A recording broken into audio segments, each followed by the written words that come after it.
Hey everyone, welcome to my channel. The King Midget, introduced in 1946, holds a unique place in American automotive history as one of the smallest and most affordable cars ever produced. Created by Claude Dry and Dale Orcott, the King Midget was conceived as a vehicle for the masses and accessible, efficient car that could be built economically and operated with minimal cost. Emerging just after World War II, when the U.S. economy was shifting gears and the average American was seeking budget-friendly transportation, the King Midget represented a novel solution in an era of optimism and ingenuity. Initially sold in kit form through magazines like Popular Mechanics, the first King Midget was a single-passenger vehicle powered by a small one-cylinder engine. Its minimalist design made it both lightweight and fuel-efficient, a practical consideration during a time when larger vehicles dominated the market and fuel economy was beginning to matter to a growing segment of consumers. The kit version allowed buyers to assemble the car themselves, saving on labor costs and adding a DIY thrill to ownership. By 1947, the company began offering fully assembled versions to meet growing demand. Despite its tiny stature and modest powertrain often around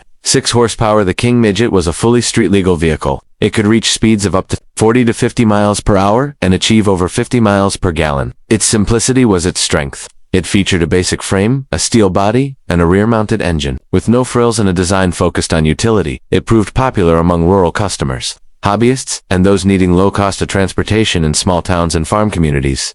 The car's affordability and charm helped it earn a cult following, and by the early 1950s, the company had launched a Model T which offered improvements in design and comfort while remaining extremely compact. Perhaps the most well-known version, the Model 3, debuted in the 1950s and remained in production into the 1970s. It offered 2 seats, a slightly larger engine, and more refined styling. Even at its peak, the King Midget remained true to its core principles: simplicity, economy, and accessibility.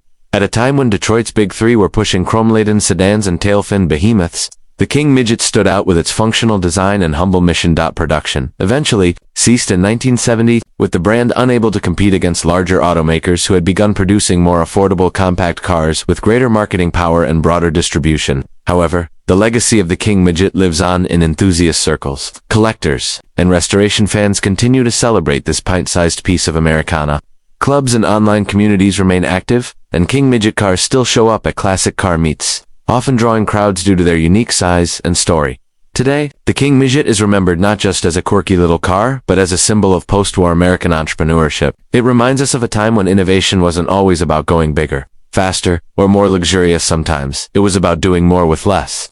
The King Midget may never have been a household name, but it carved out a distinct niche in automotive history, standing as a testament to creativity, practicality, and the spirit of the everyman.